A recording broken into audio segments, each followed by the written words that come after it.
Welcome to Mansi brisk knowledge channel. आज हम 31 मई 2021 के इम्पॉर्टेंट करंट अफेयर्स को पढ़ेंगे। इस वीडियो की पीडीएफ आपको डिस्क्रिप्शन में लिंक टेलीग्राम चैनल पर मिल जाएगी, आप वहां से डाउनलोड कर लें। अब स्टार्ट करते हैं आज के क्वेश्चंस। तो फर्स्ट क्वेश्चन है, इंटरनेशनल एवरेस्ट डे मनाया जाता है 20 मई, 22 मई, 29 मई या 28 मई। तो 29 मई को इंटरनेशनल एवरेस्ट डे मनाया जाता है। अब हम देखते हैं कि 29 मई को ही क्यों इंटरनेशनल एवरेस्ट डे मनाया जाता है। तो 29 मई 1953 में पहली बार एवरेस्ट पर कोई चढ़ा था। तेंजिंग नॉर्वे और सर हिलेरी पहली बार फतह की थी उन्होंने एवरेस्ट की, ठीक है। और इसको जो बनाने का साल है 2008 में, ठीक है। 2008 से मनाया जाता है इंटरनेशनल एवरेस्ट डे, ओके। अब हम बात कर लेते हैं एवरेस्ट की हाइट की। तो इसकी हाइट है 8,848 एवरेस्ट की हाइट। अब हम देखते हैं कि एवरेस्ट सिचुएटेड है कहाँ। तो ये है हमारा मैप, ये नॉर्थ वाला पार्ट है हमारे इंडिया मैप का। तो देखो, यह है उत्तराखंड राज्य, यूपी है, ठीक है। यह है बिहार और ये क्या है, सिक्किम। और इसका थोड़ी सी भाग वेस्ट बंगाल भी इससे टच होता है। यह है नेपाल देश, कलर चेंज कर लेते हैं। यह है नेपाल, ठीक है। तो नेपाल के इस वाले पोर्शन पे है एवरेस्ट, ठीक है, जो वर्ल्ड की सबसे हाईएस्ट चोटी है, जिसकी हाइट बताई है 8,848.84, ठीक है। एवरेस्ट के नामों की बात करें तो एवरेस्ट को नेपाल में सागरमाथा कहते हैं और तिब्बत में इसको चोमोलुंगमा कहते हैं, ठीक है। अब हाल ही में पहली जो न्यूज़ है इसमें कि 25वीं बार कामेरीता सिरप्पा ने रिकॉर्ड बनाया है एवरेस्ट में चढ़ने का। और दूसरा, चाइना ने एवरेस्ट पर एक डिवाइडिंग लाइन का निर्माण की घोषणा की है, जिससे कोरोना पीरियड में जो कोरोना फैल रहा है उससे चाइना के जो लोग हैं वो इन्फेक्टेड ना हो, ओके। ये दो क्वेश्चन इंपॉर्टेंट है, पूछे जाते। सीवेज निगरानी प्रणाली की स्टार्टिंग किस राज्य ने की? ओडिशा, कर्नाटका, तमिलनाडु या आंध्र प्रदेश। तो कर्नाटक राज्य ने सीवेज निगरानी प्रणाली की स्टार्टिंग की। तो इस सीवेज निगरानी के तहत ये है कि जो अधिकारी हैं वो पहले ही फेज में वायरस को ट्रैक करने में मदद करेंगे, ठीक है। इसके आगे जो दूसरी जो सर्विस लॉन्च की है कर्नाटक सरकार ने, पायलट ऑनलाइन डिलीवरी सर्विस, ठीक है, जिसमें क्या है कि जो ग्राहकों के दरवाजे पर ताजे फल और सब्जियों की डिलीवरी कराएगा। थर्ड जो लॉन्च की गई है वो हाल ही में, जो कल वाली वीडियो में भी था, तो आकांक्षा पोर्टल की जो लॉन्चिंग है कर्नाटक सरकार ने की है, ठीक है। आगे हम मैप में देखते हैं कर्नाटक राज्य को। कर्नाटक राज्य की बात करें तो कर्नाटक राज्य इस पोजीशन में है इंडिया के साउथ पार्ट में पड़ता है कर्नाटक राज्य, ठीक है। कर्नाटक के जो पड़ोसी राज्य हैं महाराष्ट्र, आंध्र प्रदेश, यह है तेलंगाना, तमिलनाडु, केरल और सबसे छोटा है गोवा, ठीक है। जो कर्नाटक है एक तटवर्ती राज्य है। आगे बात करें कर्नाटक की जो कैपिटल है बेंगलुरु, ठीक है, जिसको सिलिकॉन वैली के नाम से जाना जाता है। यहाँ के जो गवर्नर है उनका नाम वजुभाई वाला है और जो यहाँ पे के चीफ मिनिस्टर हैं वीएस येदियुरप्पा, ओके। अब हम नेक्स्ट क्वेश्चन की ओर बढ़ते हैं। तो नेक्स्ट क्वेश्चन है हमारा, किस बैंक ने कोविड राहत के लिए 100 करोड़ रुपए देने की घोषणा की है? पीएनबी, एचडीएफसी, एसबीआई या यूनियन बैंक।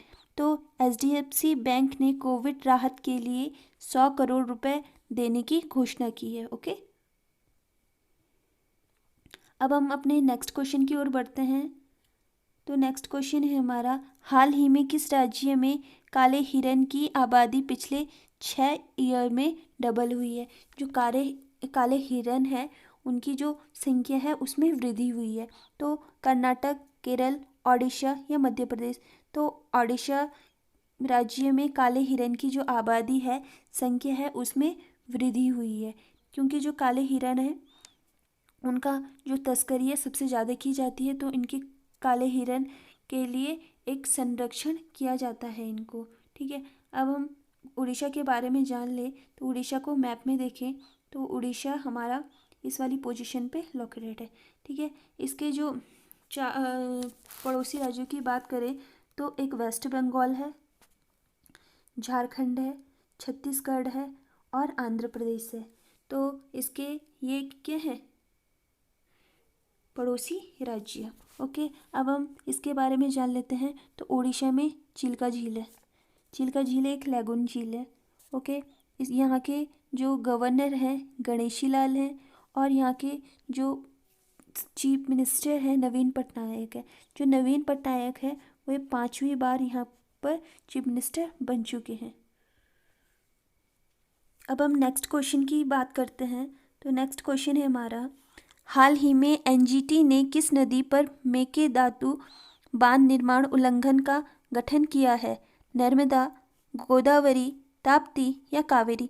तो कावेरी नदी पर एनजीटी ने मेकेदातु डैम निर्माण का उल्लंघन का गठन किया है। पहले हम ये देख लेते हैं कि मेकेदातु जो डैम है वो कहाँ पे बना है। ओके,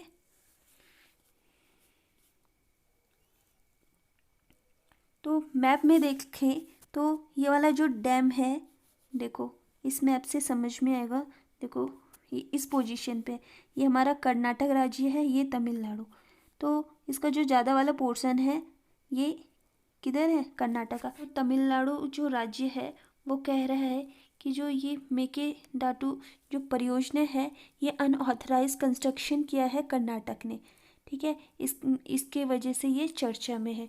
तो जो ये मेकेदातु जो ये है डैम है, ये नर्मदा नदी पर बना है।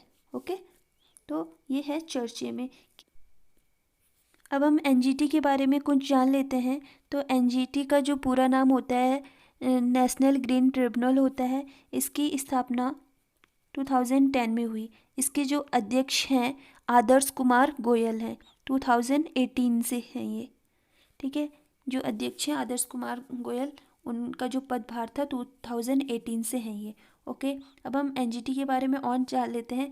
तो ये नेशनल लेवल पे जो पर्यावरण उल्लंघन कारक है उनको रोकने का कार्य करता है एनजीटी।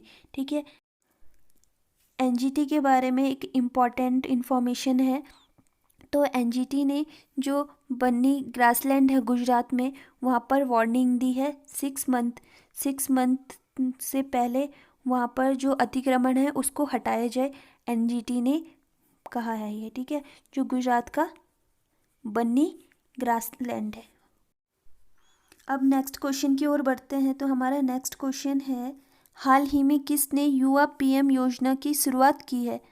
तो एनसीईआरटी ने, उच्च शिक्षा विभाग ने, केंद्र सरकार ने या बोडोलैंड विभाग ने? तो हमारे जो उच्च शिक्षा विभाग है उनके द्वारा युवा पीएम प्रधानमंत्री योजना की शुरुआत की है।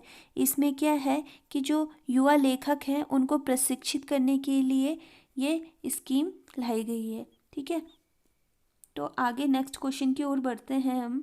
तो हमारा नेक्स्ट क्वेश्चन है, हाल ही में द स्पिरिचुअल सीईओ नामक पुस्तक किसने लिखी है?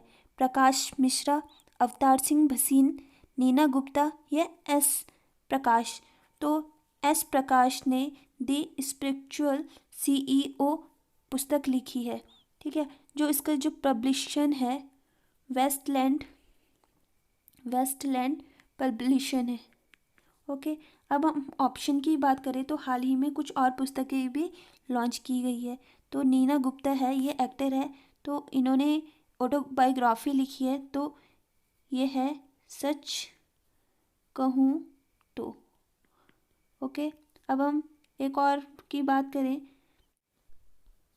तो अवतार सिंह भसीन ने लिखी है Nehru Tibet China book. Okay, ये तीनों इम्पॉर्टेंट है। एस प्रकाश ने लिखी है the spiritual CEO, Neena Gupta ने लिखी है सच कहूँ तो। अवतार सिंह भसीन ने लिखी है Nehru Tibet and China. Okay, तीनों इम्पॉर्टेंट है। वीडियो हेल्पफुल लगे तो वीडियो को लाइक करें, शेयर करें, सब्सक्राइब करें चैनल को न्यू अपडेट्स के लिए। Thanks for watching.